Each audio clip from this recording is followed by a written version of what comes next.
Hi everyone, welcome back to the channel Simplified Education.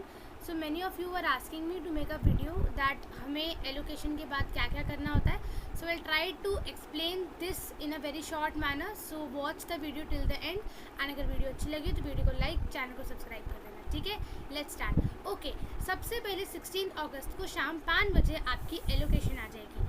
अब हो सकता है कि आपको पहले हम उस कैटेगरी की बात करते हैं कि अगर आपको फर्स्ट राउंड में सीट नहीं मिलती है तो हमें क्या करना चाहिए. फर्स्ट राउंड में अगर आपको सीट नहीं मिलेगी तो वहाँ पे ऑप्शन आ जाएगा सेकंड राउंड का. सेकंड राउंड में आप अपनी प्रेफरेंसेस को फिर से रिशफलिंग करेंगे एंड आप वेट करेंगे सेकंड राउंड के एलोकेशन का. तो ये उन बच्चों के लिए हो गया जिनको सीट नहीं मिलती है. अब जिनको सीट मिल जाती है उन्हें क्या करना है, सबसे पहले जो है वो एक टाइम लिमिट के अंदर आपको सबसे पहले एक्सेप्ट करनी पड़ेगी. This is very very important to know that कि अगर आपको सीट पसंद है या अगर आपको सीट पसंद नहीं है, you have to accept that seat in any case. Freeze और अपग्रेड हम बाद में देखेंगे, लेकिन पहले आप सीट को फ्रीज कर देंगे. फ्रीज करते ही वहाँ पे पेमेंट का ऑप्शन आ जाएगा. उसको भी आपको विद इन एक डेडलाइन के अंदर अंदर करना है कि आपको इतने बजे इस दिन फ़ी पेमेंट कर देनी है. अब क्या होता है ना, देखो डी में जो फीस अमाउंट होता है वो थोड़ा सा हेफ्टी होता है, लाइक 20K 25K. तो आप उस हिसाब से अपने पहले से अरेंजमेंट करके रखना सो दैट आप वो डेडलाइन मिस ना करो और टाइम पे अपनी फ़ीस पेमेंट कर दो. एक्सेप्टेशन हुई, फ़ीस पेमेंट हुआ. अब आपके पोर्टल पे दो ऑप्शन दिखेंगे, एक होगा फ्रीज़, एक होगा अपग्रेड. अब फ्रीज़ का बटन दबाते ही आप ये कहना चाह रहे हो ड्यू से कि जो मुझे सीट एलोकेट हुई है मैं उससे पूरी तरीके से सहमत हूँ और मुझे आगे राउंड्स में पार्टिसिपेट नहीं करना और मैं इस सीट को लेकर राउंड एडमिशन से बाहर होना चाहता हूँ. तो आप फ्रीज़ का बटन दबाएंगे. अब ये कौन से बच्चे फ्रीज़ करते हैं, सबसे पहले जिनको उनकी फर्स्ट प्रेफरेंस मिल जाती है, उनके ऊपर कुछ भी नहीं है तो वो फ्रीज़ कर देते हैं. सेकंड वो होते हैं जिनको जैसे फॉर एग्जांपल उन्होंने ऊपर ऑफ कैंपस के कॉलेजेस रख दिए. ठीक है, अब उन्हें डर लग रहा है कि मैं अगर अपग्रेड करूँगा तो मेरा साउथ कैंपस का ऑफ कैंपस में ना हो जाए, नॉर्थ का साउथ में ना हो जाए, तो वो ये काम करते हैं. ठीक है, फ्रीज़ कर देते हैं. और तीसरा जो अपने कॉलेज और कोर्स के कॉम्बिनेशन से पूरी तरीके से सेटिस्फाई होता है ना, वो भी फ्रीज़ कर देता है.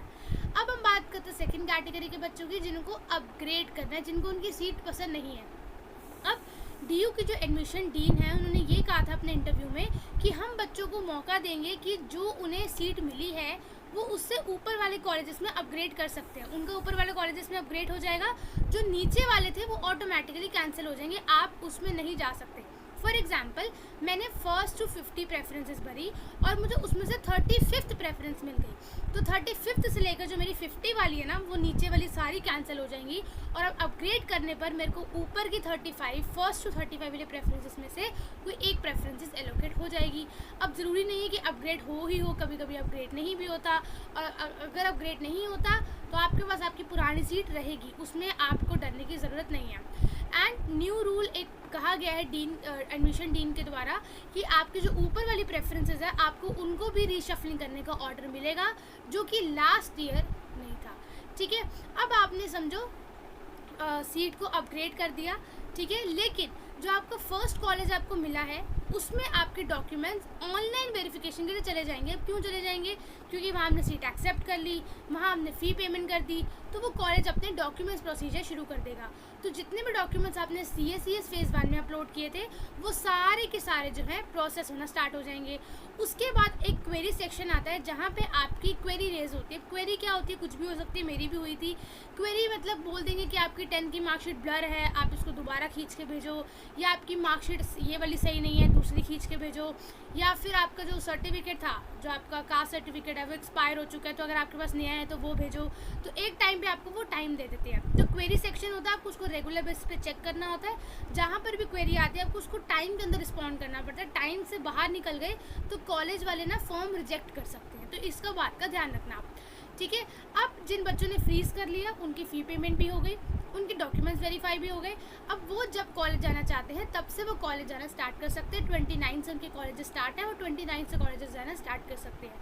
अब जिन्होंने सब कुछ करके अपग्रेड का बटन दबाया है वो सेकेंड राउंड का वेट करेंगे कि उनका अपग्रेड होता या नहीं होता, लेकिन तब तक वो अपने फर्स्ट कॉलेज में जा सकते हैं. ठीक है, वहाँ पर एक फ़ीस जो आपकी फ़ीस रिसीट होती है वो लेकर आप अपने फर्स्ट कॉलेज में जा सकते हैं जब तक आपका सेकेंड राउंड का एलोकेशन नहीं होता। अब अगर सेकेंड राउंड में सीट मिली तो ऑटोमेटिकली आपका एडमिशन फर्स्ट कॉलेज से सेकेंड कॉलेज में हो जाएगा, ऑटोमेटिकली आपकी फ़ीस ट्रांसफ़र हो जाएगी और सेकेंड कॉलेज आपकी ऑनलाइन वेरिफिकेशन डॉक्यूमेंट स्टार्ट कर देगा। अब ऑफलाइन वेरिफिकेशन कब होती है, तो ये हर एक कॉलेज पर डिपेंड करता है।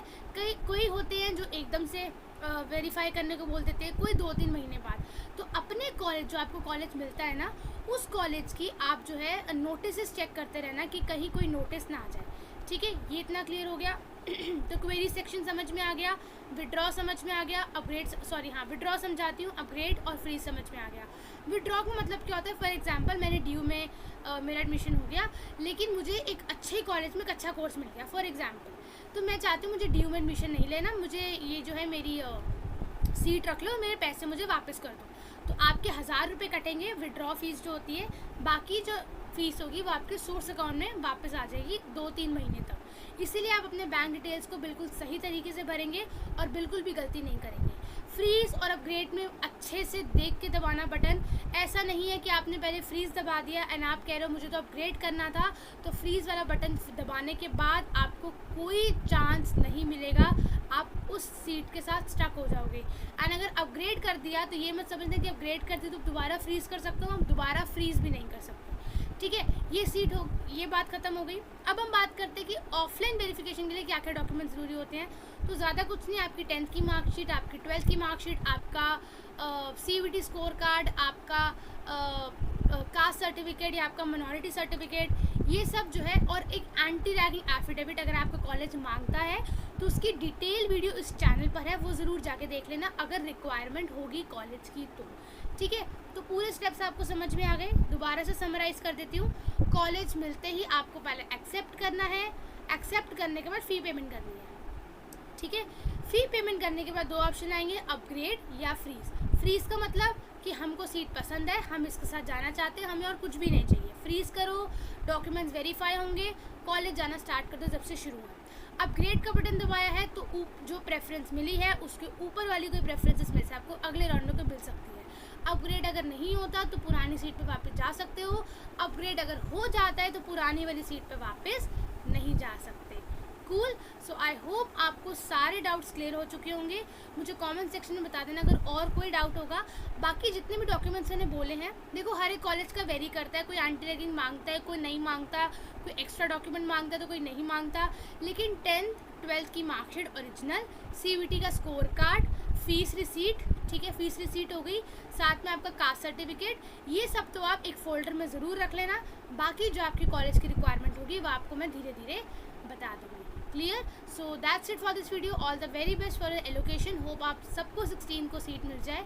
ठीक है, अगर नहीं भी मिलती तो हम नेक्स्ट राउंड के लिए अप्लाई करेंगे। फाइन, एंड सब कुछ आपको आपके पोर्टल पे दिखेगा, तो उसकी टेंशन मत लेना। Fine, and one more thing, first round के एलोकेशन के बाद आपको एक सीट आती है वेकेंट लिस्ट की।